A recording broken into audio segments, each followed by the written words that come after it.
Good afternoon mga idol. Good afternoon Pilipinas.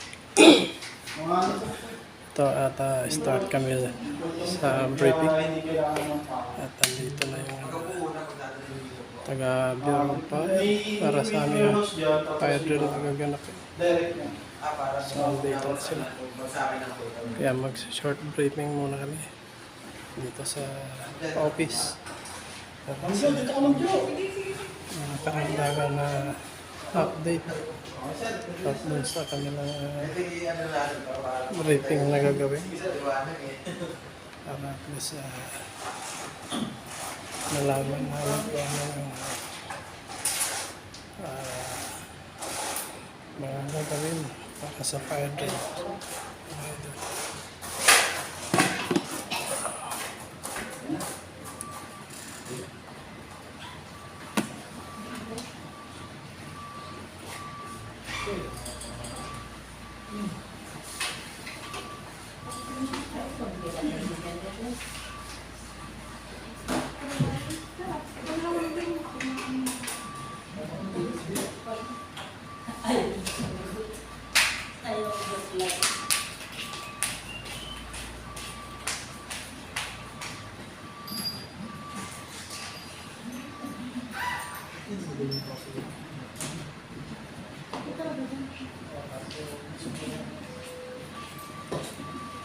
Habang dumating yung tubig.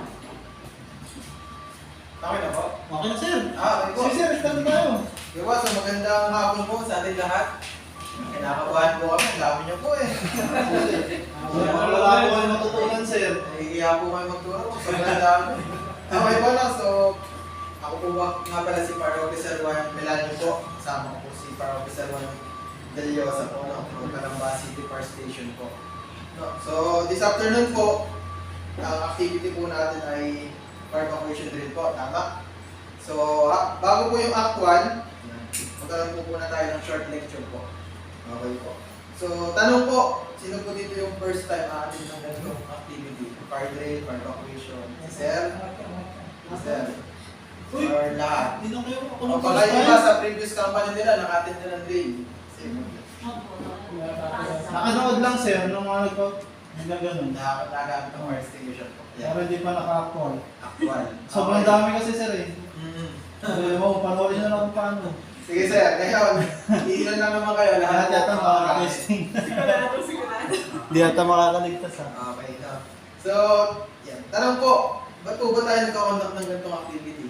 Ba't po napunta si Bureau Fire dito sa mga company, businesses, sa mga public, private school, hospital, para mag-conduct ng drill?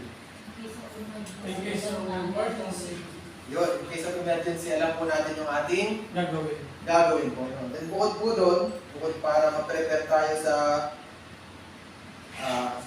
isang example po, sunog. Yan. Nasa batas po kasi, no?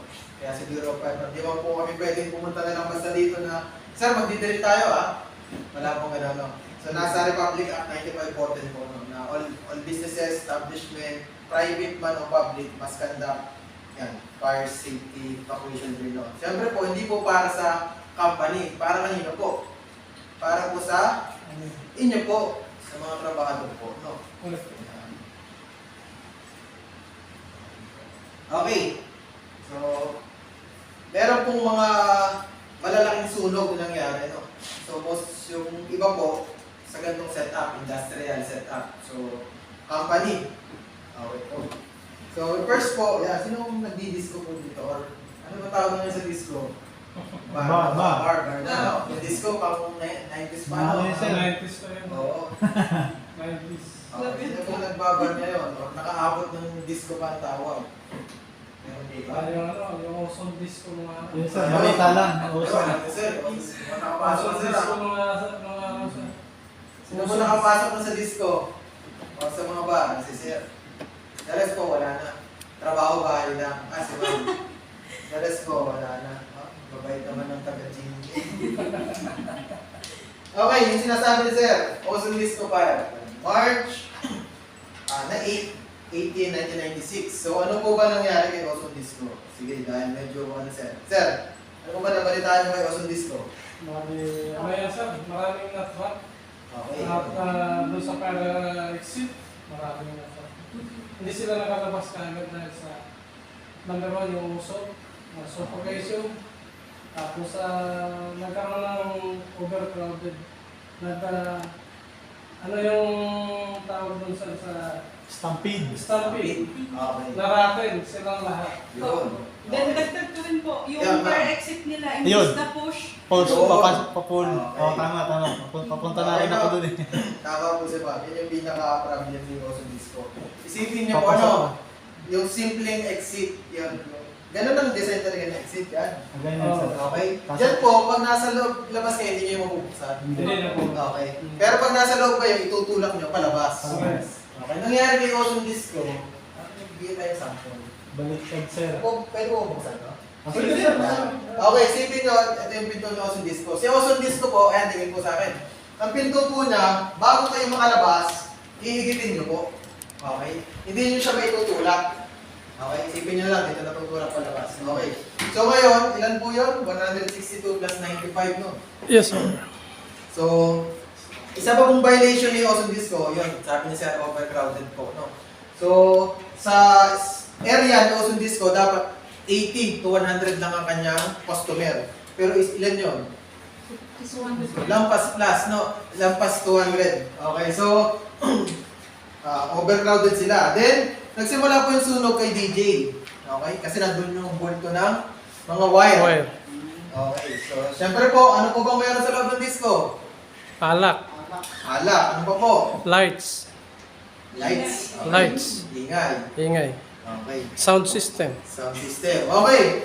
So, madaling salita po, yan. Nung nagkasunog po kayo sa disco, syempre po, pag may sunog, ano po unang nawawala? Electrical.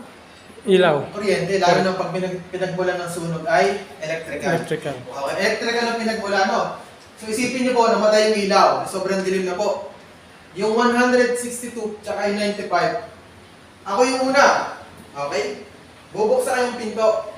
Problema, yung 100 or 200 plus na yan, tinutulak ako pupunta dito sa pinto.